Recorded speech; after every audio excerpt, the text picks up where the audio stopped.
রমাদানের প্রথম 20 দিনের চাইতে শেষের 10 দিন কত বেশি গুরুত্বপূর্ণ দেখেন।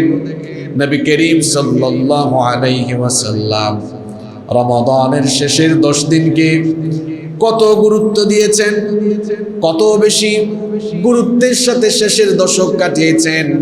মুসলিম শরীফের বর্ণনায় হাদিস এসেছে। হাদিস বর্ণনাকারী সাহাবী হচ্ছেন আমাদের মা উম্মুল মুমিনিন আয়েশা রাদিয়াল্লাহু আনহা।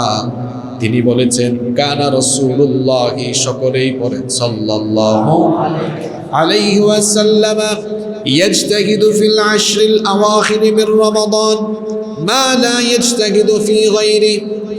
তিনি বলেছেন, রাসূল করিম সাল্লাল্লাহু আলাইহি ওয়াসাল্লাম রমাদানের শেষের দশককে যতটা গুরুত্ব দিয়েছেন, শেষের দশকে যতটা ইবাদতের জন্য চেষ্টা করতেন, বছরের অন্য কোনো সময়ে এত বেশি ইবাদতে মনোনিবেশ করতেন না। অর্থাৎ এই দশককে তিনি এত গুরুত্ব দিয়েছেন। কেমন করে গুরুত্ব দিতেন? ইমাম আহমদ বিন হাম্বল রাহিমাহুল্লাহ তার মুসনাদের ভেতরে হাদিস এনেছেন। এই হাদিসটিও বর্ণনা করেছেন আমাদের মা আয়েশা রাদিয়াল্লাহু আনহা। তিনি বলেছেন, কানা রাসূলুল্লাহ সাল্লাল্লাহু আলাইহি ওয়াসাল্লাম ইয়াখলিতুল 20 বিসালাতিন ওয়া নাওম।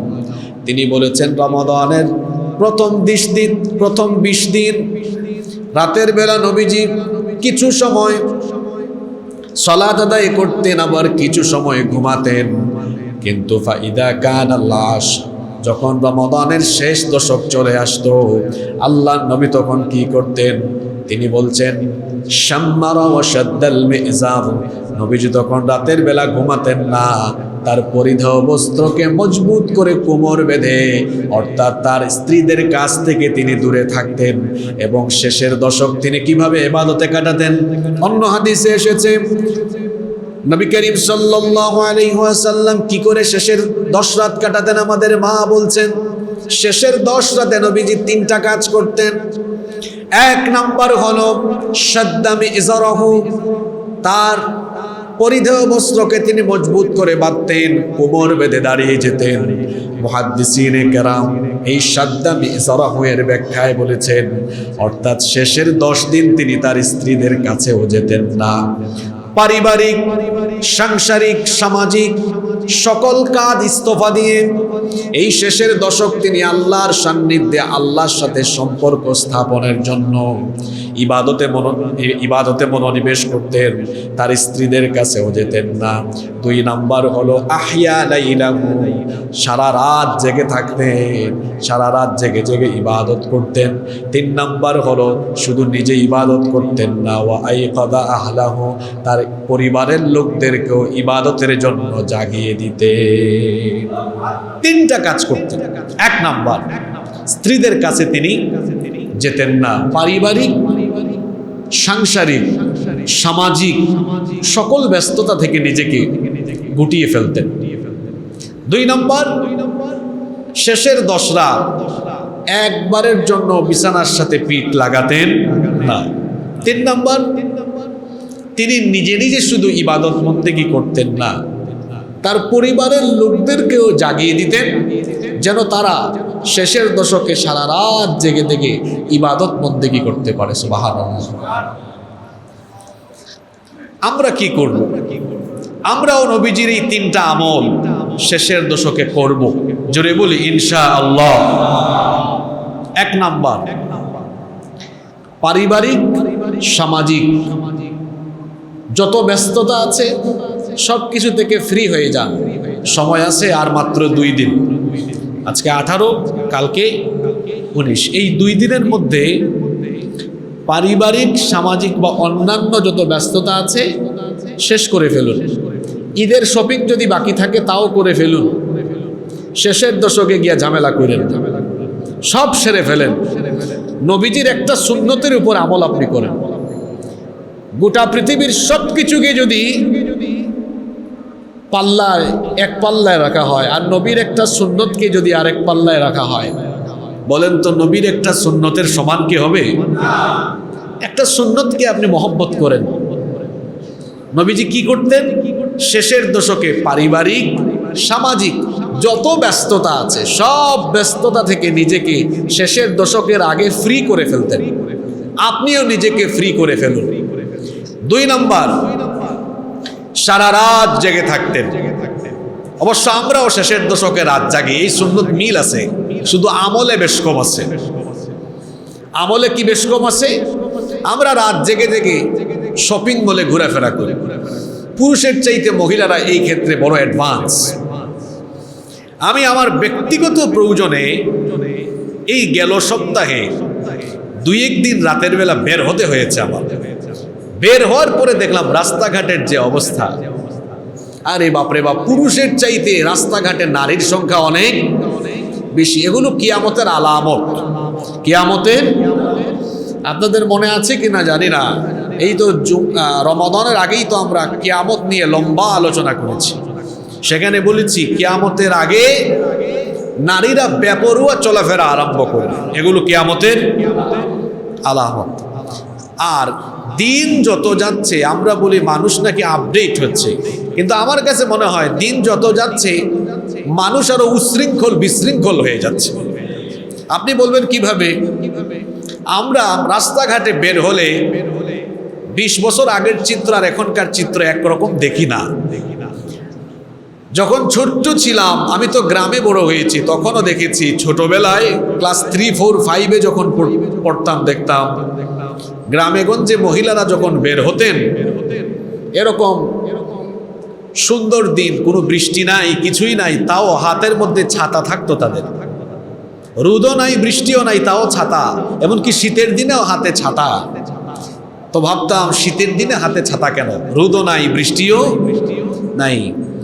তো মহিলারা উত্তর দিতেন যে বৃষ্টি নাই কিংবা রোদ নাই, তাতে কি হয়েছে? মানুষের নজর তো আছে। মহিলারা ছাতা নিয়ে বের হয়েছেন, পরপুরুষ দেখলেই ছাতা দিয়ে নিজেকে আড়াল করে নিয়েছেন। যাদের বয়স 30-35-এর বেশি, বলেন তো এই চিত্র আমাদের গ্রামেগঞ্জে ছিল কি ছিল না?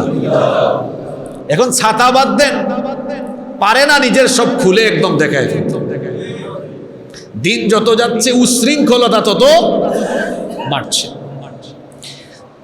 গ্রামেগঞ্জে এখনো বাংলাদেশের কিছু গ্রাম আছে, ওই উত্তরবঙ্গের দিকে গেলে দেখবেন একটা ট্রাক ঢুকেছে, একটা বাস ঢুকেছে, একটা গাড়ি ঢুকেছে, মানুষ দেখলে রাস্তার সাইডে চলে যায় একদম ভয়ের চোটে, যান বাসা। আর শহরাঞ্চলে আপনি দেখবেন তার উল্টা, আপনাকে থামাই দিবে হাত দিয়ে, তুই থাম, আমি আগে যাই। কি বলেন, আছে না নাই? এই জুমা পড়েই যাবেন, আপনি দেখবেন আপনার প্রাইভেট কারকে আটকাই ফেলবে মহিলারা। কি বলেন, আছে না নাই? তো আমি বলছিলাম দিন যত যাচ্ছে আমাদের উগ্রতা, উশৃঙ্খলতা যেন আরো বেশি বাড়ছে। শেষের দশকে একটা সুন্নতের মিল আছে, আমরাও রাত জাগি, কিন্তু নবীজির সাথে আমলের বেশ কম আছে। নবীজি রাত জেগে কি করতেন? ইবাদত। আর আমরা রাত জেগে ঘোরাফেরা, শপিং।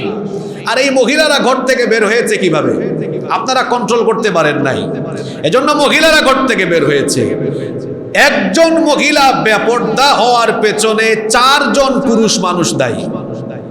কয়জন? জোরে বলেন। 1 নাম্বার, তার পিতা, তার বাবা তাকে পর্দায় রাখতে পারেনি, তার বাবা দায়ুস। 2 নাম্বার, তার হাজবেন্ড, তার স্বামী, যে স্বামী তার স্ত্রীকে পর্দায় রাখতে পারে না, ওটা দায়ুস স্বামী। 3 নাম্বার, তার বড় ভাই হয়তো তার বোনকে পর্দায় রাখতে পারেনি, এটা দায়ুস বড় ভাই। 4 নাম্বার, বড় ছেলে। কয়জনের কথা বললাম?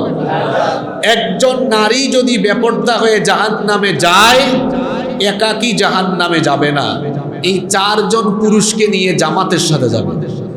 কয়জন? জোরে বলেন।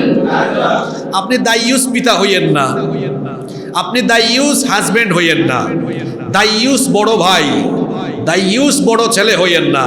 আপনার ঘরের মহিলারা যে বেপর্দা হয়ে বাহিরে গিয়া পাঙ্কু পাঙ্কু করে, আপনার কি লজ্জা লাগে না? শরম লাগে না আপনার? আপনি ব্যক্তিত্বহীন, আপনি রুচিহীন পুরুষ, আপনার মধ্যে হায়া শরম থাকা দরকার। এই রমজান মাসেও আপনি আপনার ঘরের মহিলাদেরকে কন্ট্রোলে রাখতে পারেন না, আপনি এদেরকে হায়া শরম শিখাতে পারেননি, আপনি তাদেরকে দিন শিখাতে পারেননি, আপনি আপনার জীবনে ব্যর্থ। নিজেদের ঘরের মহিলাদেরকে আপনি পর্দায় রাখেন। কথাগুলো খুব কঠিন হয়েছে, সত্য কথা একটু কঠিন এবং তিতা তিতা লাগে। এই মহিলারা বের হয়ে গেল কিভাবে রাস্তাঘাটে, আহাব্বুল বিলাদি ইলাল্লাহি মাসাজিদুহা ওয়া আবগাদুল বিলাদু ইলাল্লাহি আসওয়াকুহা।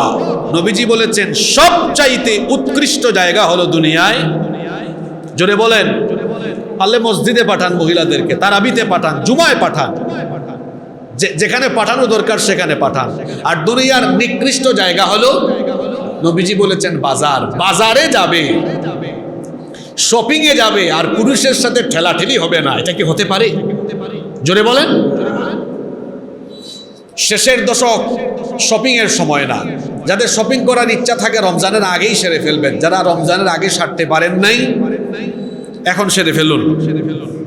শেষের দশক আসার আগেই সেরে ফেলুন। শেষের দশক রাত জেগে জেগে ইবাদত করতেন মুহাম্মদ সাল্লাল্লাহু আলাইহি ওয়াসাল্লাম। 3 নাম্বার আমল ছিল, নবীজি একাকী আমল করতেন না। সুবহানাল্লাহ। গিয়ে পরিবারকে ডাকাডাকি আরম্ভ করতেন। নবীজি তার মেয়েকে ডাকতেন, তার বিবিদেরকে ডাকতেন, উঠো উঠো, বরকতের সময় চলে যাচ্ছে, এটা নেয়ামতের সময়, ঘুমায়া থেকো না, জাগো, জাগ্রত হও। রাত জেগে পরিবারের সবাই আগ্রহ, উৎসাহ, উদ্দীপনার সাথে শেষের দশক কাটিয়েছেন। সুবহানাল্লাহ। নবীজি কয়টা কাজ করেছেন? জোরে বলেন। 1 নাম্বার, পারিবারিক সামাজিক কাজে ব্যস্ত ছিলেন, সব ব্যস্ততা থেকে ফ্রি। 2 নাম্বার, নবীজি সারা রাত জেগে ইবাদত করতেন। 3 নাম্বার, পরিবারকেও জাগিয়ে দিতেন। এই 3টি সুন্নতের উপরে আমরা আমল করতে পারবো তো? আল্লাহ আমাদেরকে তৌফিক দান করেন। সম্মানিত মুসল্লিবৃন্দ, এবার প্রশ্ন হচ্ছে, রমাদানের শেষ দশক রাতের বেলা বিছানায় পিঠ লাগাতেন না, পরিবার নিয়ে নবীজি এত ইবাদত বন্দেগী করেছেন কেন? এর কারণ কি? কারণ রমাদানের সবচেয়ে বড় নিয়ামত, যে কারণে রমাদান সম্মানিত, সেই কুরআন নাজিলের রাত আছে এই রমাদানের শেষ দশকে। সুবহানাল্লাহ।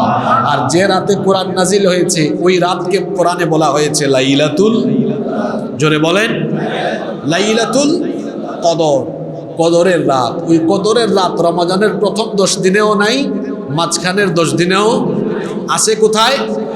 শেষের 10 দিনে। আর এই কদরের রাত কি অন্যান্য রাতের মতো সাধারণ রাত না, অন্যান্য রাতের চাইতে কদরের রাতের আলাদা 7টি শ্রেষ্ঠত্ব রয়েছে। বছরের অন্যান্য রাতের তুলনায় কদরের রাতের 7টি আলাদা বৈশিষ্ট্য রয়েছে।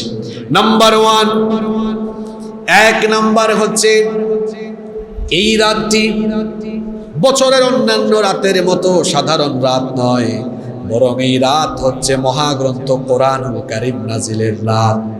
এজন্য রব্বুল আলামিন সূরাতু আল কদরের প্রথম আয়াতে বললেন, ইন্না আনজালনাহু ফি লাইলাতিল কদর, নিশ্চয়ই আমি এটাকে, অর্থাৎ এই কোরআনকে কদরের রাতে নাজিল করেছি।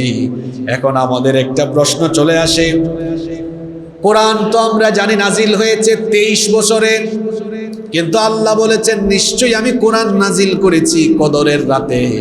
তাহলে কোরআন কি সম্পূর্ণ কদরের রাতে নাজিল হয়েছে নাকি 23 বছরে নাজিল হয়েছে? যদি কদরের রাতে নাজিল হয় তাহলে 23 বছরে যে নাজিল হলো, 23 বছর লাগলো নাজিল হতে, এটা কি কোরআনের আয়াতের সাথে বৈপরীত্য আছে কিনা? যেমন কিছু হাদিস স্টাডি করলে আপনি দেখবেন, এবং ঐতিহাসিক অনেক তথ্য আছে। কোরআন মক্কায় নাজিল হওয়া আরম্ভ হয়ে হেরা গুহা থেকে শুরু হয়ে একেবারে 23 বছর পর্যন্ত কোরআন নাজিলের ধারাবাহিকতা অব্যাহত ছিল। আর আল্লাহ কোরআনে বলেছেন নিশ্চয়ই কোরআন আমি নাজিল করেছি কদরের রাতে। তাহলে ব্যাখ্যাটা কি? মুফাসসিরিনে কেরামের ব্যাখ্যায় বলেছেন কোরআন সংরক্ষিত আছে লাউহে মাহফুজে, বাল হুয়া কুরআনুম মাজিদ ফি লাউহিম মাহফুজ, এটা সুরক্ষিত ফলকে সংরক্ষিত। মুফাসসিরিনে কিরাম বলেছেন কদরের রাতে আল্লাহ তাআলা লাউহে মাহফুজ থেকে গোটা কোরআন নিচের আসমান অর্থাৎ দুনিয়ার আসমানে গোটা কোরআন একসাথেই নাজিল করেছেন, সুবহানাল্লাহ। এরপরে নিচের আসমান বা দুনিয়ার আসমান থেকে এই কোরআন ধাপে ধাপে ধাপে ধাপে যখন যে আয়াত বা যে সূরা নাজিল করা দরকার পরিস্থিতি এবং প্রয়োজনের প্রেক্ষিতে ধাপে ধাপে এই কোরআন দুনিয়ার আসমান থেকে নবীজির কাছে জিবরিল আমিন 23 বছরে নিয়ে এসেছেন, সুবহানাল্লাহ। তাহলে ব্যাখ্যাটা ক্লিয়ার হয়ে গেল না? তাহলে আমরা বলতে পারি কোরআন নাজিলের স্টার্টিং সূচনা হয়েছিল যে রাত থেকে, সেই রাতের নাম হলো লাইলাতুল কদর। বছরের অন্যান্য রাতের তুলনায় এই রাতের শ্রেষ্ঠত্বের কথা বলছিলাম। 1 নাম্বার, এই রাতে আল্লাহ কোরআন নাজিলের সূচনা করেছেন। 2 নাম্বার, এই রাত আর অন্যান্য রাত একরকম নয়, এই রাতের বিশেষ মর্যাদা আছে। এই একটি রাতের মর্যাদা এত বেশি, আল্লাহ তাআলা সূরা কদরের মধ্যে বলেছেন লাইলাতুল কদরি খায়রুম মিন আলফি শাহর। 1000 মাসের চাইতেও এই কদরের রাত উত্তম। ক্যালকুলেটরে হিসাব করলে দেখবেন 1000 মাস সমান হলো 83 বছর 4 মাস। আমরা তো অনেকে 83 বছর হায়াতও পাই না। 83 বছর 4 মাস একটানা কোনো বান্দা যদি আল্লাহর ইবাদত করে, 83 বছর 4 মাস ইবাদত বন্দেগি করে আল্লাহর তরফ থেকে যে সওয়াব পাওয়া যায়, শুধুমাত্র কদরের রাত যদি কেউ কাজে লাগাতে পারে তাহলে ওই বান্দাও 83 বছর 4 মাসের সমান সওয়াব পেয়ে যায়। আমাদের নবীর আগে পৃথিবীতে যত নবী এসেছেন প্রায় সকল নবী লম্বা লম্বা হায়াত পেয়েছেন। আদম নবী তো হায়াত পেয়েছেন 1000 বছর। নূহ আলাইহিস সালাম শুধু দাওয়াতি কাজ করেছেন 950 বছর। কোন কোন নবী হায়াত পেয়েছেন 100 বছর, 120 বছর, 150 বছর, এরও অধিক পেয়েছেন। উম্মত লম্বা লম্বা হায়াত পেয়েছেন, কিন্তু আমাদের নবী হায়াত পেয়েছেন কম। নবীর উম্মত হায়াত পায় কম। আমাদের নবী হায়াত পেয়েছেন মাত্র 63 বছর, আমাদেরও হায়াত আমরা পাই কম। একদিন নবীজি সাহাবীদের সামনে বনি ইসরাইলের এক নেককার ব্যক্তির কাহিনী উল্লেখ করছেন। নবীজি বললেন, আমার সাহাবীরা শোনো, বনি ইসরাইলের এমন একজন নেককার ব্যক্তি ছিল, একদিন 2 দিন নয়, একটানা 1000 মাস রাতের বেলা দাঁড়িয়ে দাঁড়িয়ে আল্লাহর বান্দা একটানা 1000 মাসের রাতের বেলা দাঁড়িয়ে দাঁড়িয়ে তাহাজ্জুদ আদায় করেছে। এটা কি সোজা কথা? 1 রাত 2 রাত না, কয় হাজার মাস? জোরে বলেন। বনি ইসরাইলের এক ব্যক্তি একটানা 1000 মাস রাতের বেলা দাঁড়িয়ে দাঁড়িয়ে সারা রাত তাহাজ্জুদ আদায় করেছে, দিনের বেলা রেস্ট করে নাই। সকাল বেলা আবার বের হয়েছে আল্লাহর রাস্তায় জিহাদে, সারা দিন জিহাদ ফি সাবিলিল্লাহর কাজে ব্যস্ত ছিল। এই রকম করে একটানা 1000 মাস ইবাদত বন্দেগীর মাধ্যমে আল্লাহর ওই বান্দা আল্লাহর নৈকট্যশীল বান্দায় পরিগণিত হয়েছিল। এই কথা শুনে সাহাবায়ে কেরাম নবীজিকে তখন বললেন, ইয়া রাসূলুল্লাহ, সকলেই পড়েন সাল্লাল্লাহু আলাইহি ওয়াসাল্লাম, কিয়ামতের ময়দানে যখন সকল নবীর উম্মত হাজির হয়ে যাবে তখন তো দেখা যাবে আপনার উম্মতের চাইতে অন্য নবীর উম্মতদের মর্যাদা বেশি হবে, কারণ তারা হায়াত পেয়েছে বেশি, আমলও করেছে বেশি। আমরা তো হায়াত পেলাম কম, আমলও করতে পারবো কম, সুতরাং তাদের চাইতে তো আমরা পিছিয়ে থাকবো। তারা যখন আফসোস করতে লাগলেন, এমন সময় আল্লাহ তাআলা সূরাতুল কদর নাজিল করে আল্লাহ তাআলা নবীজিকে বললেন, নবী আপনার সাহাবীদেরকে জানিয়ে দেন আপনার উম্মত হায়াত পেয়েছে কম, কিন্তু সুবিধা পাবে অন্যান্য উম্মতের চাইতে কম না বেশি?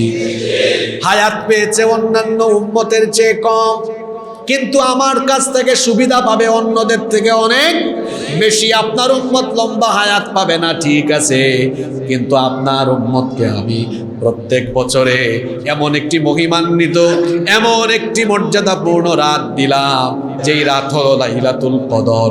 কদরের রাত। এই একটি রাতকে যদি আপনার উম্মত কাজে লাগাতে পারে, তাহলে বনি ইসরাইলের ওই নেককার বান্দা 1000 মাস ইবাদত করে যে সওয়াব পেয়েছে, আপনার উম্মত মাত্র এক রাতে তার সমান সওয়াব পেয়ে যাবে। আমাদের এক রাতের ইবাদত আর বনি ইসরাইলের নেককার বান্দার 1000 মাসের ইবাদত সমান। আল্লাহু আকবার! কত বড় গিফট এটা আমাদের জন্য আল্লাহর তরফ থেকে, সুবহানাল্লাহ। পৃথিবীর কোন নবী রাসূলের উম্মতকে আল্লাহ কদরের মতো এত দামি নেয়ামত দেন নাই, আল্লাহ আমাদেরকে দিয়েছেন। এজন্য শুকরিয়া হিসাবে পড়ছি আলহামদুলিল্লাহ। এক রাতের আমল 1000 মাসের চাইতে উত্তম। 3 নাম্বার, কেন কদরের রাত বছরের অন্যান্য রাতের চেয়ে আলাদা? কারণ স্বয়ং রব্বুল আলামিন এই রাতকে মুবারক রাত, বরকতময় রাত বলেছেন। বরকত হলো আরবি শব্দের অর্থ হলো প্রাচুর্য, কল্যাণ বা সমৃদ্ধি। কোনো বিষয়ে যখন আল্লাহর তরফ থেকে কল্যাণ আসে, সমৃদ্ধি আসে, তখন দুনিয়া আখিরাতে সফলতা পাওয়া যায়। আল্লাহ তাআলা বলছেন যে কদরের রাত আমি তোমাদেরকে দিয়েছি, এই কদরের রাত হলো বরকতময় রাত। এজন্য আল্লাহ তাআলা সূরা দুখানের 3 নম্বর আয়াতে বলেছেন, ইন্না আনজালনাহু ফি লাইলাতিন মুবারাকাতিন ইন্না কুন্না মুনদিরিন। নিশ্চয়ই এই কোরআন আমি মুবারক বরকতময় রজনীতে নাজিল করেছি, সুতরাং এই রাতে যারা ইবাদত করবে তারাও আল্লাহর বরকত লাভ করবে। সুবহানাল্লাহ। 4 নাম্বার, এই কদরের রাত বছরের অন্যান্য রাতের মতো নয়। এই রাতে জিবরিল আমিন এবং আল্লাহর অসংখ্য ফেরেশতারা জমিনে আল্লাহর হুকুম আহকাম নিয়ে অবতরণ করে। এজন্য আল্লাহ তাআলা সূরা কদরের 4 নম্বর আয়াতে বলেছেন, তানাজ্জালুল মালাইকাতু ওয়ার রূহু ফিহা বিইذনি রাব্বিহিম মিন কুল্লি আমর। রুহুল আমিন অর্থাৎ সাইয়েদনা জিবরিল এবং অসংখ্য ফেরেশতারা এই রাতে আল্লাহর হুকুম আহকাম নিয়ে অবতরণ করে। এজন্য অনেক তাফসীরের কিতাবে এসেছে লাইলাতুল কদরকে বলা হয় লাইলাতুদ দীক। দীক মানে হলো সংকীর্ণ, লাইলাতুদ দীক মানে হলো সংকীর্ণতার রাত। এখন বলবেন হুজুর এত বরকতের রাতে কি সংকীর্ণ হয়ে যায়?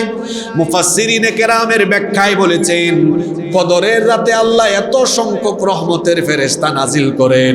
ফেরেশতারা নাজিলের কারণে, এত সংখ্যক রহমতের ফেরেশতা নাজিলের কারণে ফেরেশতাদের পদচারণায় গোটা জমিন একেবারে সংকীর্ণ হয়ে যায়। এত বেশি ফেরেশতা এই রাতে নাজিল হয়। 5 নাম্বার, এই কদরের রাতকে আল্লাহ তাআলা বলেছেন নিরাপত্তার রাত, শান্তির রাত। এজন্য সূরা কদরের শেষ আয়াতে আল্লাহ বলেছেন, পড়েন আমার সঙ্গে, সালামুন হিয়া হাত্তা মাতলাইল ফজর। ফজর হওয়া পর্যন্ত পুরো রাত হচ্ছে শান্তিময়, পুরো রাত হচ্ছে নিরাপত্তার রাত। সুবহানাল্লাহ। 6 নম্বরে, এই রাতের শ্রেষ্ঠত্ব হলো এই রাত অন্যান্য রাতের মতো নয়। এই রাত হলো বার্ষিক বাজেটের রাত। এই রাতে মানুষের ভাগ্যের ভাঙা গড়া চলে। এই রাত হলো ভাগ্য নির্ধারণের রাত। এটা হলো ভাগ্য রজনীর রাত। আগামী 1 বছর কে জন্মগ্রহণ করবে, কে মারা যাবে, কার রিজিক কতটুকু হবে, অর্থাৎ সব কিছুর চূড়ান্ত ফয়সালা, চূড়ান্ত বাজেট যে রাতে দেওয়া হয়, রাতের নাম হলো লাইলাতুল কদর। এজন্য আল্লাহ সূরা দুখানের 4 নম্বর আয়াতে বলেছেন, ফিহা ইউফরাকু কুল্লু আমরিন হাকীম। এই রাতে প্রত্যেক প্রজ্ঞাপূর্ণ বিষয়ের চূড়ান্ত ফয়সালা করে দেওয়া হয়। এজন্য ইবনে আব্বাস রাদিয়াল্লাহু আনহুমা তিনি রমজান মাসে বিশেষ করে শেষ দশকে কাউকে দেখলে বলতেন, যে ব্যক্তি হেঁটে যায় হতে পারে সে এই ব্যক্তি আগামী বছরের মৃত মানুষ। কথা বুঝেন নাই? আগামী বছরের মৃত মানুষ, আগামী বছরে কে মারা যাবে এটা কি আমরা জানি? তো তিনি এটা বলার পরে এই আয়াতটা পড়তেন, ফিহা ইউফরাকু কুল্লু আমরিন হাকিম। কারণ এই রাতে মানুষের ভাগ্যের ফয়সালা হয়। এই মসজিদে যারা আছেন, এখানেও হয়তো অনেক মানুষ বসে আছেন যারা আগামী বছরের মৃত্যুবরণকারীদের লিস্টের খাতায় আছেন, যিনি আগামী বছর চলে যাবেন। একটা হাদিস আছে, আল্লাহর হাবিব বলেছেন, আল্লাহ তাআলা সবকিছু সৃষ্টি করার 50,000 বছর আগে মানুষের তাকদীর লিখে দিয়েছেন। প্রথমে আল্লাহ কলম সৃষ্টি করেছেন, আউয়ালু মা খালাকাল্লাহুল কলম। কলমের নামে কোরআনে একটা সূরা আছে না? সূরার নাম হলো সূরাতু আল কলম। কলম হচ্ছে আল্লাহর প্রথম সৃষ্টি। আউয়ালু মা খালাকাল্লাহুল কলম, বুখারীর হাদিস। প্রথমে আল্লাহ কলম সৃষ্টি করেছেন। কলম সৃষ্টি করার পরে আল্লাহ কলমকে অর্ডার দিয়েছেন, উকতুব, লিখো। কলম তখন আল্লাহ তাআলাকে প্রশ্ন করেছে, মাযা আকতুব, আমি কি লিখব? আল্লাহ তাআলা তখন কলমকে অর্ডার করলেন, উকতুব মা হুয়া কাইনুন ইলা ইয়াউমিল কিয়ামা, কিয়ামত পর্যন্ত যা কিছু হবে সব লেখা আরম্ভ করো। কলম তখন আল্লাহর এই আদেশ শুনে লেখা আরম্ভ করলো। সুবহানাল্লাহ। আল্লাহর হাবিব বলেছেন অন্য হাদিসে, এভাবে কলম আল্লাহর আদেশ পেয়ে মানুষ, আসমান জমিন সবকিছু সৃষ্টির 50,000 বছর আগে আল্লাহ তাকদীর লিখিয়েছেন, তাকদীরকে লিপিবদ্ধ করে রেখেছেন। তাহলে প্রশ্ন হলো, যেখানে আমরা সৃষ্টি হওয়ার আরো 50,000 বছর আগে তাকদীর লেখা হয়েছে, সেখানে আবার লাইলাতুল কদরে এই রাতে তাকদীর বা ভাগ্য নির্ধারণ করা হয়, তাহলে কথাটা কি বৈপরীত্য হয়ে গেল না? বিপরীত হয়ে গেল না? নিশ্চয়ই না, বিপরীত হয়ে যায় নাই। কারণ ওই 50,000 বছর আগের যে তাকদীর লিপিবদ্ধ করা হয়েছে ওটা চূড়ান্ত, ওইটা ফিক্সড। আর প্রত্যেক লাইলাতুল কদরে বছরে বছরে যে আপনার ভাগ্য নির্ধারণ করা হয়, এটা হচ্ছে আগামী 1 বছরের। এটা একটা উদাহরণ দিলে আপনি বুঝবেন। মনে করেন কেউ তার দেশের জন্য আগামী 20 বছরের একটা প্ল্যান দিল, তাই বলে কি 20 বছরের বাজেট সে একবারই দেয়? বছরে বছরে কি আবার বাজেট দেওয়া লাগে না? দেওয়া লাগে। তো 50,000 বছর আগে তাকদীর লেখা হয়েছে ঠিক, কিন্তু এরপরেও বছরে বছরে প্রত্যেক বছরে কার রিজিক কতটুকু, কে মারা যাবে, কে আসবে যাবে, এগুলো প্রত্যেক বছর লাইলাতুল কদরের রাতে আবারও ফেরেশতাদের মাধ্যমে আল্লাহ তাআলা ফেরেশতাদেরকে এগুলো জানিয়ে দেন। সুবহানাল্লাহ। এটা অন্যান্য রাতের মতো রাত নয়। এরপরে এই কদরের রাতের আরেকটা শ্রেষ্ঠত্ব হলো 7 এবং সর্বশেষ হলো, এই রাত বছরের অন্যান্য রাতের মতো রাত নয়।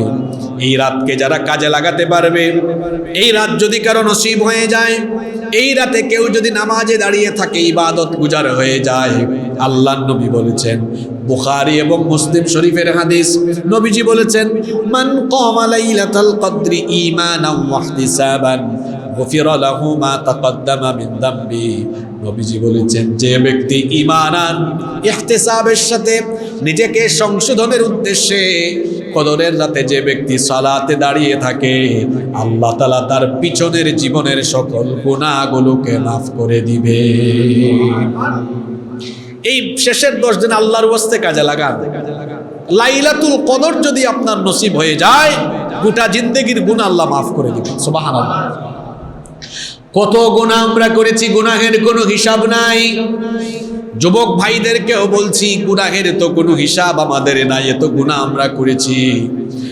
এই যে কাপড় চোপড় আমরা পরিধান করি, কাপড় চোপড় ময়লা হয়ে গেলে আমরা ডিটারজেন্ট পাউডার, সার্ফ এক্সেল বা সাবান দিয়ে পরিষ্কার করি। গুনাহ কিভাবে পরিষ্কার করবেন? গুনাহ তো সাবান দিয়ে, ডিটারজেন্ট পাউডার দিয়ে, সার্ফ এক্সেল দিয়ে পরিষ্কার হয় না। গুনাহ পরিষ্কারের মেডিসিন হলো চোখের পানি। এজন্য বুখারী, মুসলিম, তিরমিজি সহ বিখ্যাত হাদিসের 5টি গ্রন্থে হাদিস এসেছে, 7 শ্রেণীর মানুষকে রব্বুল আলামিন কিয়ামতের দিন আরশের ছায়ার নিচে জায়গা দিবেন।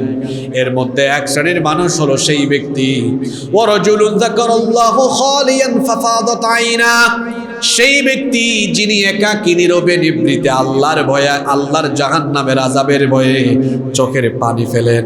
আমাদের অনেকের দিল নরম হয় না, শক্ত হয়ে গিয়েছে পাথরের মতো, চক্ষু থেকে পানি বের হয় না। রমজান মাস, এই মাসকে ভালোভাবে কাজে লাগান, নিজের গুনাহগুলোকে সাফ করার জন্য, পরিষ্কার করার জন্য। শেষের দশক প্রত্যেকটি রাতে গুনাহের জন্য অনুতপ্ত হয়ে চোখের পানি ছাড়েন, তাহাজ্জুদের নামাজে দাঁড়ান, সাজদায় গিয়ে চোখের পানি ছেড়ে দেন, সাজদায় গিয়ে চোখের পানি ছাড়েন, বেশি বেশি দোয়া করেন।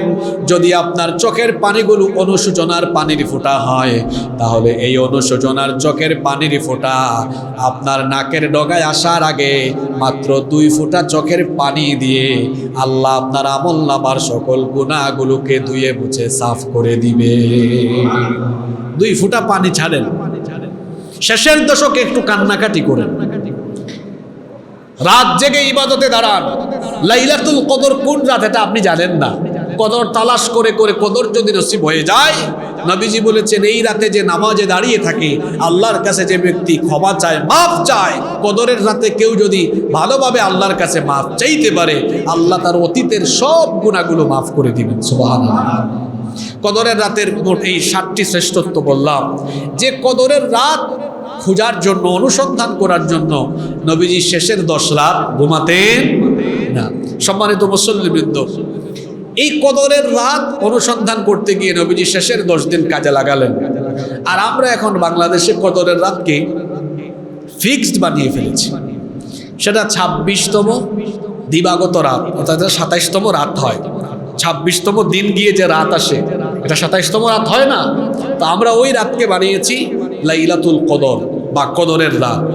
সম্মানিত মুসল্লিবৃন্দ, কদরের রাত কোন রাত এ বিষয়ে অনেক মতভেদ রয়েছে। কদরের রাত কোন রাত এ বিষয়ে যতগুলো মত এসেছে, সেই মতের মধ্যেই একটা মত হলো এটা 27তম রাত হতে পারে, কিন্তু এটাই একমাত্র মত নয়। আমি বলেছি যতগুলো মতামত আছে তার মধ্য থেকে এটাও একটা অভিমত, কিন্তু আরো অনেক অভিমত আছে। যেমন নবীজি বলেছেন, ইন্নী উরিতু লাইলাতুল কদর, আমাকে লাইলাতুল কদর দেখানো হয়েছে, মানে জানিয়ে দেওয়া হয়েছে। কোন রাত লাইলাতুল কদর সেটা আমাকে জানানো হয়েছে। ওয়া ইন্নী নুসিতুহা আও উনসাইতুহা, এরপরে আমি তা ভুলে গেলাম বা আমাকে ভুলিয়ে দেওয়া হলো। শোনেন, এই হাদিসটা ভালো করে শুনেন। আপনাদের মনে মনে অনেক সময় প্রশ্ন আসতে পারে, নবীজি এত কিছু জানায় গেলেন, কদরের রাত কোনটা এটা একটু ফিক্সড করে জানায় যেতে পারলেন না? তাহলে তো আমাদের কষ্ট একটু কম হইতো। নবীজি আপনাকে উত্তর দিচ্ছেন, আমাকে প্রথমে কদরের রাত সম্পর্কে জানানো হয়েছিল। কোন রাত কদরের রাত আমাকে বলা হয়েছে, জানিয়ে দেওয়া হয়েছে। এরপরে আমাকে আবার তা ভুলিয়ে দেওয়া হয়েছে। ফালতামিসুহা ফিল আশরিল আওয়াখিরি মিন কুল্লি উইত্র, সুতরাং কেউ যদি এই রাত খুঁজতে চায়, আমাকে কি শুধু এতটুকু বলা হয়েছে, এটা শেষের দশকের বেজুর রাতগুলোতে রয়েছে। নবীজির অসংখ্য সাহাবীরা স্বপ্নে দেখলেন রমজানের শেষ 7 দিনের শেষের 7 দিনে লাইলাতুল কদর রয়েছে। এই স্বপ্ন দেখে নবীজি বললেন, যেহেতু তোমরা এতগুলো মানুষ স্বপ্ন দেখেছো শেষের দশকের 7 দিনে, শেষ 7 দিনে লাইলাতুল কদর, তাহলে তোমরা জেনে রাখো শেষ 7 দিনেই তা রয়েছে, সুতরাং শেষ 7 দিনকে তোমরা বেশি গুরুত্ব দাও। অন্য হাদিসে এসেছে, নবীজি বলেছেন, তাহাররু লাইলাতুল কদরি ফিল উইত্রি মিনাল আশরিল আওয়াখিরি মির রমাদান, তোমরা রমাদানের শেষের দশকের বেজুর রাতগুলোতে লাইলাতুল কদর তালাশ করো। এখন বেজুর রাত কি? 5টা আছে, 21, 23, 25, 27, 29। এখন আমরা 21-এও নাই, 23-এও নাই, 25-এও নাই, 27-এ কম বেশি, 29-এও। লাইলাতুল কদর কোন রাত এটাকে ফিক্সড করে দেওয়া হয়েছে? জোরে বলতে হবে, ফিক্সড করে দেওয়া হয়েছে?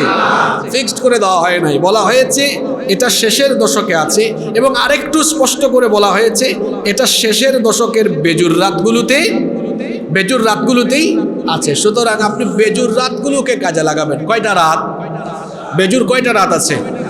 5টা রাত আছে। আপনি বিয়ে করার আগেও তো কয়েক রাত ঘুমাইতে পারেন নাই আনন্দের ঠেলায়।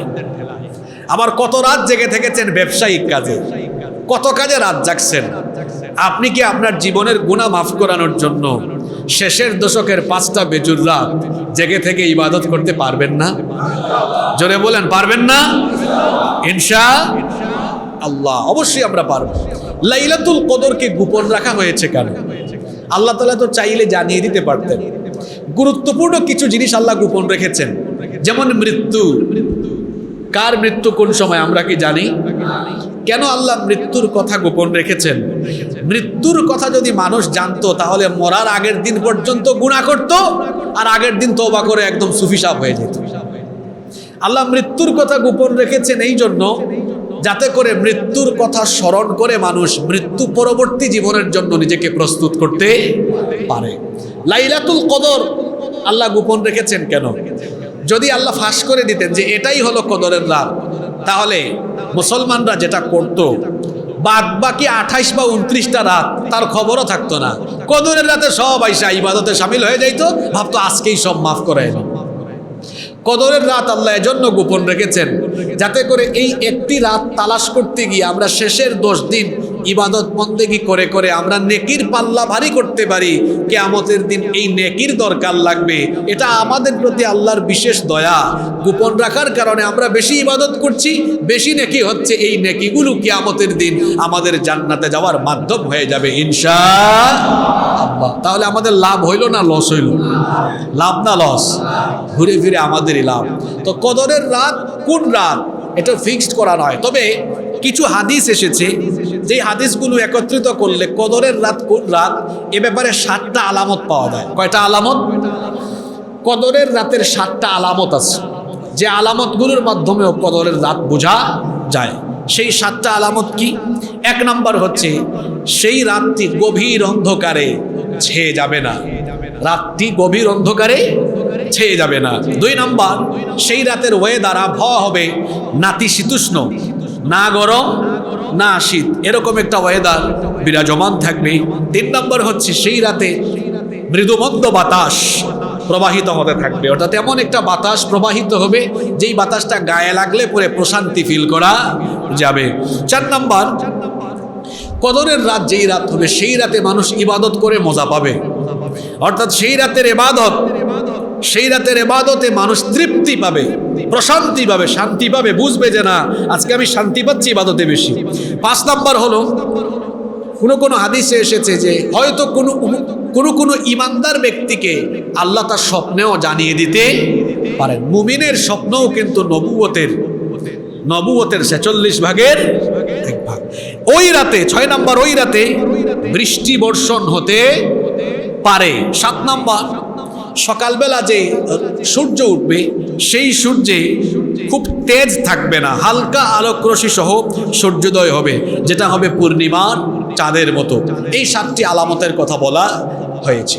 তো লাইলাতুল কদর বেজুর রাতগুলোতে হয়, আর এই রাত সবসময় প্রত্যেক বছর একই রাত নাও হতে পারে, ঘুরে ফিরে আসতে পারে। যেমন কোনো বছর এটা 25তম রাতে হতে পারে, কোনো বছর 27তম রাতও হতে পারে, কোনো বছর 29তম রাতও হতে পারে, 21ও হতে পারে, 23ও হতে পারে। মোট কথা হলো এই, যেহেতু লাইলাতুল কদর ফিক্সড নয়, এটা রমাদানের শেষ দশকে আছে, এজন্য রমাদানের শেষ দশক আমরা ইবাদত বন্দেগীতে কাজে লাগাবো যাতে লাইলাতুল কদর আমাদের কারো মিস হয়ে না যায়। নবীজি বলেছেন, মান হুরিমা খায়রাহা ফাকাদ হুরিমা, যে ব্যক্তি এই কদরের কল্যাণ থেকে বঞ্চিত হলো, লাইলাতুল কদর যে মিস করলো সেজন্য মহা কল্যাণ মিস করে ফেললো, সেজন্য মহা কল্যাণ থেকে বঞ্চিত হয়ে গেল।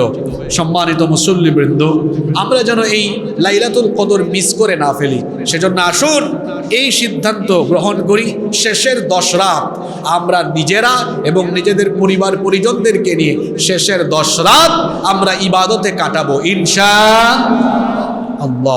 এই কদর যেন মিস হয়ে না যায়, এজন্য নবীজি ইতিকাফে চলে যেতেন। ইতিকাফ এটা আরবি শব্দ, এর বাংলা অর্থ হলো আবদ্ধ হওয়া, কোন স্থানে নিজেকে আটকে রাখা। ইসলামী শরীয়তের পরিভাষায় নির্দিষ্ট উদ্দেশ্যে, নির্দিষ্ট সময়ে, নির্দিষ্ট জায়গায় কেবলমাত্র আল্লাহর সন্তুষ্টির উদ্দেশ্যে অবস্থান করাকেই ইতিকাফ বলা হয়। নবী করিম সাল্লাল্লাহু আলাইহি ওয়াসাল্লাম রমাদানের শেষ দশকে ইতিকাফ করতেন। এটা ছিল তার সারা জীবনের আমল, এটা ছিল নবীজির আমল। নবীজি ইন্তেকালের আগের বছর অজরবশত কোনো কারণে ইতিকাফ করতে পারেন নাই। এজন্য ইন্তেকালের বছর, যে বছর দুনিয়া থেকে চলে যান, সে বছর 10 দিন না, সেই বছর তিনি 20 দিন ইতিকাফ করেছিলেন। যেমন শুনেন, হাদিসে এসেছে, আম্মা জান আয়েশা রাদিয়াল্লাহু আনহা এই হাদিস বর্ণনা করেছেন। তিনি বলছেন, আন্নান নাবিয়্যা, সবাই বলেন সাল্লাল্লাহু আলাইহি ওয়াসাল্লাম, কানা ইয়াতাকিফুল আশরাল আওয়াখির মিন রমাদান। নবী করিম সাল্লাল্লাহু আলাইহি ওয়াসাল্লাম রমাদানের শেষ দশকে ইতিকাফ করতেন। ফালাম্মা কানা আমুল মুকবিল ফিহি ইতাকাফা 20 ইয়াওমা, যে বছর তার ইন্তেকাল হয় ওই বছর তিনি 20 দিন ইতিকাফ করেছেন। সব সময় করতেন 10 দিন, যে বছর ওফাত হয়েছে সে বছর করেছেন কই দিন? কারণ আগের বছর ওজরের কারণে আগের বছরের ইতিকাফ মিস হয়েছিল, এজন্য তিনি কাজা সহ মোট 20 দিন ইতিকাফ করেছিলেন। সুম্মা আতাকাফা আজওয়াজুহু মিন বাদি, নবীজির ওফাতের পরে নবীজির বিবিরাও ইতিকাফ করেছেন। তাহলে এই হাদিস থেকে বোঝা গেল নারীরা, মহিলারাও ইতিকাফ করতে পারবে, কারণ নবীজির ওফাতের পরে নবীজির বিবিরাও ইতিকাফ করেছেন। এখন পুরুষ মানুষের মতো কি নারীরাও ইতিকাফ করবে? অর্থাৎ পুরুষ মানুষরা মসজিদে এসে ইতিকাফ করে, আর ইতিকাফ তো মসজিদের সাথে রিলেটেড। আল্লাহ কোরআনে বলেছেন, ওয়া আনতুম আকিফুনা ফিল মাসাজিদ। আল্লাহ ইতিকাফকে মসজিদের সাথে সম্বন্ধযুক্ত করে দিয়েছেন। তো পুরুষ মানুষ যেভাবে এসে শেষ দশক মসজিদে ইতিকাফ করে কাটায়, নারীরাও কি সেভাবে শেষ দশক মসজিদে এসে ইতিকাফ করবে? এ ব্যাপারে ফুকাহায়ে কেরামের দুটি অভিমত পাওয়া যায়। আরাবিয়ান স্কলাররা বলেন, মিডল ইস্টের যত ওলামায়ে কেরাম আছেন তারা বলেন যে নারীরাও মসজিদে এসে ইতিকাফ করবে, কারণ ইতিকাফটা মসজিদের সাথে রিলেটেড। আর তারা এই ফতোয়া দিয়েছেন তাদের দেশের পরিবেশকে লক্ষ্য করে। আপনারা যারা আরব দেশে গিয়েছেন দেখেছেন, আরব দেশে প্রায় সকল মসজিদেই নারীদের জন্য আলাদা ব্যবস্থাপনা রয়েছে। নারীদের ওয়াশরুম আলাদা, নারীদের টয়লেট আলাদা, নারীদের জন্য আলাদা করে পর্দার সাথে নামাজের জায়গা করে দেওয়া আছে। তো তারা তাদের দেশের পরিবেশের দিকে খেয়াল রেখে এই ফতোয়া দিয়েছেন যে নারীরা পুরুষ মানুষের মতোই মসজিদে এসে ইতিকাফ করবে। কিন্তু আমাদের দেশের উলামায়ে কেরাম এবং এই ভারতীয় উপমহাদেশের উলামায়ে কেরাম আমাদের এই অঞ্চলের পরিবেশের দিকে খেয়াল করে তারা বলছেন, না, নারীরা মসজিদে নয়, বরং তারা তাদের বাড়িতে ইতিকাফ করবে। কারণ আমাদের দেশের সকল মসজিদে নারীদের জন্য সালাত আদায়ের কোনো ব্যবস্থাপনা নাই। তাদের ওযুখানা, টয়লেট, ওয়াশরুম আলাদা কোনো ব্যবস্থাপনা যেহেতু নাই, নারীরা মসজিদে আসবে না। নারীরা তারা যখন ইতিকাফ করবে, তারা তাদের বাড়িতে, তাদের বাসাবাড়ির যে কক্ষে, যে কামরায় তারা থাকেন, ওই কক্ষে, ওই কামরার কোনো একটা জায়গা তারা সিলেক্ট করে নেবেন যে এই জায়গায় তিনি শেষের 10 দিন বা যতদিন ইতিকাফ করবেন, এখানেই তিনি নামাজ আদায় করবেন, এখানেই তিনি কোরআন তেলাওয়াত, জিকির, আজকার, তাসবিহ, তাসলিল, এরপরে তাসবিহ, তাহলিল সহ ইবাদত বন্দেগী করবেন। প্রয়োজনে ওয়াশরুমে যাওয়া আসা করবেন, খাওয়া দাওয়া, পানাহার, থাকা সব এই এক জায়গায় হবে। কোনো একটা কামরার একটি নির্ধারিত জায়গা সিলেক্ট করে নারীরা সেখানে ইতিকাফ করবে। এটা হচ্ছে আমাদের দেশের উলামায়ে কেরামের ফতোয়া। তাহলে এই দুটি অভিমতকে আমরা একত্রিত করে আমরা যেটা বলতে পারি, যদি কোনো মসজিদ এরকম থাকে নারীদের জন্য ব্যবস্থাপনা ভালো, তো নারীরা করতে পারে, অসুবিধা নেই। আর যদি এরকম ব্যবস্থাপনা না থাকে, তো নারীরা তাদের বাসা বাড়িতে ঘরেই ইতিকাফ করতে পারবেন, এতে কোনো অসুবিধা নাই। সম্মানিত মুসল্লিবৃন্দ, এই ইতিকাফরত ব্যক্তি যিনি আছেন, ইতিকাফরত ব্যক্তি, তার উপর কিছু কর্তব্যও কিন্তু বর্তায়। তার আগে একটা কথা বলি, ইতিকাফ হচ্ছে নবীজির জীবনের একটা গুরুত্বপূর্ণ সুন্নাহ, যেটা নবীজি ওফাতের আগ পর্যন্ত করে গিয়েছেন। কিন্তু আমাদের দেশের গ্রামে গঞ্জে এমনও বেশ কিছু মসজিদ আছে যেখানে গোটা সমাজের, গোটা এলাকার কাউকেই পাওয়া যায় না মসজিদে ইতিকাফে থাকবে। সেজন্য দেখা যায় এলাকার মানুষ অফার ঘোষণা করে, এবছর যিনি ইতিকাফে থাকবেন এলাকার পক্ষ থেকে তাকে 10,000 টাকা, 15,000 টাকা দেওয়া হবে। আপনারা কি এরকম চিত্র কখনো দেখছেন কিনা? হ্যাঁ, এগুলো গ্রামে গঞ্জে কিন্তু আছে, আমি দেখেছি এগুলো নিজের চোখে। তো ইতিকাফের জন্য মানুষকে পয়সা দিতে হবে কেন? হ্যাঁ, কেউ যদি কাউকে হাদিয়া দেয়, হাদিয়া তোফা সেটা ভিন্ন বিষয়, হাদিয়া তো দেওয়াও সুন্নত, নেওয়াও সুন্নত, কিন্তু ইতিকাফের জন্য টাকা দিয়ে মানুষ ঢোকানোর কোনো প্রয়োজন নাই। আমার যুবক ভাইদেরকে বলবো, ইতিকাফ আপনার চরিত্রকে পরিবর্তন করে দিবে। 10টা দিন একটু মসজিদে দেন না, যুবকদেরকে উৎসাহিত করব, আপনারা আপনাদের নিকটস্থ মসজিদে ইতিকাফে বসে যেতে পারেন। 10 দিন ইতিকাফে বসে দেখেন, আপনি ইতিকাফ থেকে যেদিন বের হবেন নিজের মধ্যে এক ধরনের পরিবর্তন লক্ষ্য করবেন।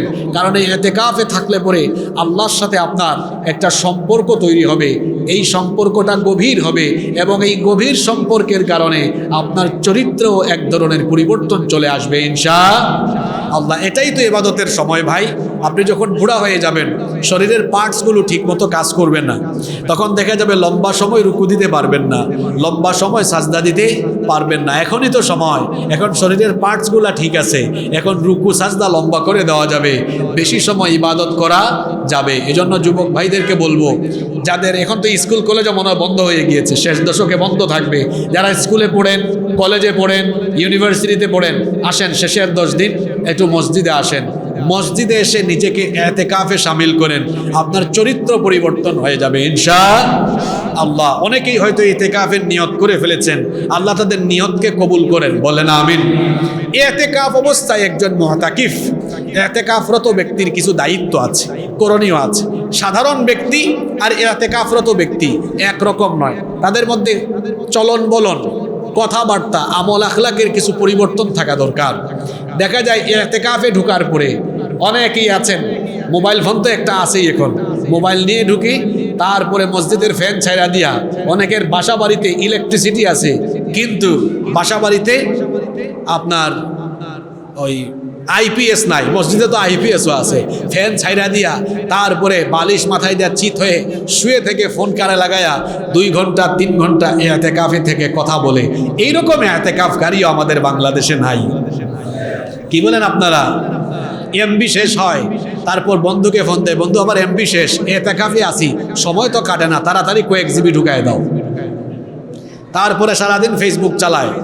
আবার অনেকে তো আছে, এখন তো সব আপডেট, আরে বাপরে বাপ, বাড়ি থেকে বের হয়েছে, হালকা পাতলা কিছু কাপড় চোপড় ব্যাগে ঢুকিয়েছে, একটা সেলফি তুলে দোয়া করবেন, ইতিকাফে চলে যাচ্ছে। মসজিদে আসার পরে আরেকটা সেলফি, কয় মসজিদে হাজির হলাম ইতিকাফের জন্য, সবার দোয়া চাই। তসবিহ হাতে নিয়ে টুপি মাথায় দিয়ে ছবি আরেকটা, ইতিকাফে আসি, দোয়া করবেন। তারপরে আবার পোস্ট দিবে, ইতিকাফে আসি। সব সময় ফোনে পাবেন না, জরুরি প্রয়োজন হলে আপনারা হোয়াটসঅ্যাপে মেসেজ দিয়ে রাখবেন। দেখছেন কারবার? কি বলেন, এরকম আছে না নাই? এটা ইতিকাফের নামে তামাশা। আবার কিছুক্ষণ পর পর বউকে ফোন দেয়, কি গো খাইছো, আজকে আমার জন্য কি রান্না করে পাঠাবো, রান্নার খবরও নাই। আবার ব্যবসায়ীদের তো মাঝে মাঝে মাথায় হাত দেয় আর বলে, কিরে ব্যবসার কি অবস্থা, ব্যবসার খবর, বউয়ের খবর, ঘরের খবর, সব খবরাখবরই ঠিক মতো নিচ্ছে। এটা কি ইতিকাফের হক আদায় হলো? আবার ইতিকাফে আছে, সামনের কাতারে তো বসে 5 ওয়াক্ত নামাজের যত মানুষ আসে হাত টাত মিলায়, ভাই দোয়া করবেন, ইতিকাফে আছে, মানে সবাইকে জানায় দিচ্ছে আমি ইতিকাফে আছি। তো এটা জানানোর কি দরকার? আপনি ইতিকাফে আছেন, প্রয়োজন ছাড়া এত কথাবার্তা কারোর সাথে বলার দরকার নাই। মসজিদের এই কোণা থেকে ওই কোণায় হাঁটাহাঁটি করার এত বেশি প্রয়োজন নাই। হ্যাঁ, মাঝে মাঝে খারাপ লাগতেছে, একটু হাঁটতে পারেন, কোনো অসুবিধা নাই, কিন্তু একই জায়গায় অবস্থান করে আপনি 5 ওয়াক্ত আজান হলে, নামাজের সময় হলে নামাজ আদায় করুন, এক নামাজ শেষ হলে আরেক নামাজের জন্য অপেক্ষা করুন, কোরআন তেলাওয়াত, তাসবিহ, তাহলিল, জিকির আজকার করে ইতিকাফের হক আদায় করে, ইতিকাফ করে আপনি যদি বের হতে পারেন, যেদিন আপনি ইতিকাফ করে বের হবেন, একটা নবজাতক শিশু জন্ম নিলে তার যেমন গুনাহ থাকে না, ইতিকাফ করে বাড়ি যাওয়ার দিন আপনার আমল নামায়ও কোনো গুনাহ থাকবে না। এজন্য আমরা ইতিকাফ হক আদায় করে করব, আল্লাহ তৌফিক দান করেন, বলেন আমিন। আর মোবাইলের এই যন্ত্রাংশ এটা ফেলে আসতে পারলে ভালো। আচ্ছা বলেন তো, এমন যদি হয় সরকার যদি জানিয়ে দেন আগামী 20 দিন দেশে অনিবার্য কারণে নেটওয়ার্ক থাকবে না, সবাই মেনে নিবে না তখন? তা আপনি মনে করেন 10 দিন নেটওয়ার্কই নাই, আমি পৃথিবীর বাহিরে, এরকম 10 দিন থাকেন না, দেখবেন মোবাইল থেকে দূরে থাকতে পারলে ইবাদতে আরো বেশি মজা লাগবে ইনশাআল্লাহ। আর যারা পৃথিবীতে সফল হয়েছেন দেখবেন এরা মোবাইলে সময় দেওয়া এত সময় তাদের নাই। আমি অনেক বড় বড় ব্যবসায়ীকে দেখেছি যারা হাজার কোটি টাকার মালিক, এরা বাটন ফোন চালায়। আবার স্মার্টফোন আছে, ফেসবুক আইডি চালানোর আমার টাইম নাই। কারণ বিজনেস মিটিং করতে করতে আর তার ব্যবসা বাণিজ্যে সময় দিতে দিতে তার এই ফেসবুক বা মোবাইলে সময় দেওয়ার এত সময় তার কাছে নাই। তা আমরা যদি সময়গুলোকে প্রপারলি ইউজ করতে পারি আমাদের জীবন আরও বেশি সমৃদ্ধ হবে ইনশাআল্লাহ। সম্মানিত মুসল্লিবৃন্দ, আলোচনার শেষ পর্যায়ে আমি 2-3 মিনিটে এবার এই শেষ দশকের জন্য রমজানের শেষ 10 দিন 10টি আমলের কথা বলে আজকের আলোচনা শেষ করবো ইনশাআল্লাহ। এই শেষের 10 দিন নবীজি গুরুত্ব দিয়েছেন কম না বেশি? আমরা গুরুত্ব দিব কম না বেশি? আমল করব। 1 নাম্বার, নবীজির সুন্নতের প্রতি মহব্বত দেখিয়ে আমরা শেষের 10 রাত জাগবো ইনশাআল্লাহ। শপিং এর উদ্দেশ্যে না, ইবাদতের উদ্দেশ্যে। 2 নাম্বার, আমরা সকল ঝামেলা থেকে সকল প্রকার ব্যস্ততা থেকে নিজেকে ফ্রি করে ফেলবো। 3 নাম্বার, আমরা এই শেষের দশকে আমাদের পরিবারকেও ইবাদতে উদ্বুদ্ধ করব। আমাদের ঘরে যে 10-12 বছরের ছেলেমেয়েরা আছে এদেরকেও জাগায় দেব, যাতে ছোটবেলা থেকে এই সংস্কৃতিতে তারা অভ্যস্ত হয় যে রমজানের শেষ 10 দিন 10 রাত ঘুমানোর রাত না, এগুলো ইবাদতের রাত। 4 নাম্বার হলো কিয়ামুল লাইল আদায় করবেন। আমাদের ফজুমিয়া কন্ট্রাক্টর জামে মসজিদে প্রতি বছরের মতো এই বছরও শেষের দশকে কিয়ামুল লাইল অনুষ্ঠিত হবে ইনশাআল্লাহ। জামাতের সময় হচ্ছে রাত, আজকে থেকেই শুরু হয়ে যাবে আলহামদুলিল্লাহ পড়েন। অর্থাৎ আজকে 18তম 19তম রাত, আজকে থেকেই শুরু হয়ে যাবে ইনশাআল্লাহ। জামাতের সময় হলো রাত 2টা 30 মিনিটে। আপনারা চলে আসবেন ইনশাআল্লাহ। এবং মহিলাদের ব্যবস্থাও থাকবে, না মহিলাদের থাকবে, কিন্তু মহিলারা ওই টাইমে ব্যস্ত থাকেন, যারা পারবেন তারা আসবেন ইনশাআল্লাহ। শেষের দশকে এখানে কিয়ামুল লাইল অনুষ্ঠিত হবে, যেহেতু এই সুযোগ আমরা মিস করব না। আমিও ফজুমিয়া কন্ট্রাক্টর জামে মসজিদে কয়েকটি রাত এখানে কিয়ামুল লাইলে আসবো ইনশাআল্লাহ। 5 নম্বর আমল হলো, যেহেতু শেষ দশকে কোরআন নাজিল হয়েছে এজন্য আমরা এই শেষের দশকে চেষ্টা করব অন্তত একবার পুরো কোরআন খতম দেওয়া। পারবো না? প্রতিদিন 3 পারা, 3 দশে 30 হয়ে যাবে ইনশাআল্লাহ। 6 নম্বর হচ্ছে আমরা শেষের দশকে প্রতিদিন কিছু দান সৎকা করবো, যার যে সামর্থ্য। কারণ লাইলাতুল কদর তো নসিব হবেই, 10 দিন করলে একদিন কি নসিব হবে না? ওই দিনের 100 টাকা এটা হবে 1000 মাসের 100 টাকা দান সৎকার চাইতেও উত্তম, মত নয়, উত্তম। এরপরে আসেন 7 নাম্বার, বেশি বেশি জিকির আজকার করবেন। 8 নাম্বার, দোয়া করবেন। কদরের রাতের একটা দোয়া আছে, লাইলাতুল কদরের একটা দোয়া আছে। আম্মাজান আয়েশা রাদিয়াল্লাহু আনহা নবীজিকে জিজ্ঞেস করলেন, আরাআইতা ইন আলিমতু আইয়া লাইলাতিন লাইলাতুল কদর মা আকুলু ফিহা। নবীজি, আমি যদি জানতে পারি কোন রাত কদরের রাত, এটা জানতে পারলে আমি কদরের রাতে কি বলবো, কোন দোয়া করব? নবীজি তখন বললেন, আয়েশা তুমি এই দোয়া বলবে, আল্লাহুম্মা ইন্নাকা আফুউন তুহিব্বুল আফওয়া ফাআফু আন্না। আপনি এভাবে এই দোয়াটা মুখস্থ করবেন।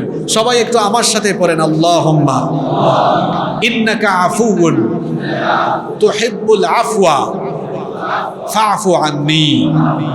মুখস্থ করতে পারবেন না? এটা শেষ দশকে সবসময় এই দোয়াটা করবে। কি সুন্দর দোয়া, আল্লাহুম্মা, হে আল্লাহ, ইন্নাকা আফুউন, নিশ্চয়ই তুমি ক্ষমাশীল, তুহিব্বুল আফওয়া, তুমি ক্ষমা করতে ভালোবাসো, ফাআফু আন্নি, সুতরাং তুমি আমাকে ক্ষমা করো। বলেন আমিন। 9 নম্বর, যাদের সুযোগ আছে ইতিকাফ আদায় করবেন। 10 এবং সর্বশেষ হলো যাকাতুল ফিতর, যেটাকে আমরা বলি সাদকাতুল ফিতর। শেষ দশকে ঈদের আগে আমরা আদায় করব। আগামী জুমায় আমরা এ ব্যাপারে বিস্তারিত কথা বলবো ইনশাআল্লাহ। শেষের দশক আমাদের সামনে আছে, আমরা যেন রমাদানের এই শেষের দশককে ইবাদত বন্দেগীর সাথে কাজে লাগাতে পারি। আল্লাহ আমাদেরকে তৌফিক দান করেন।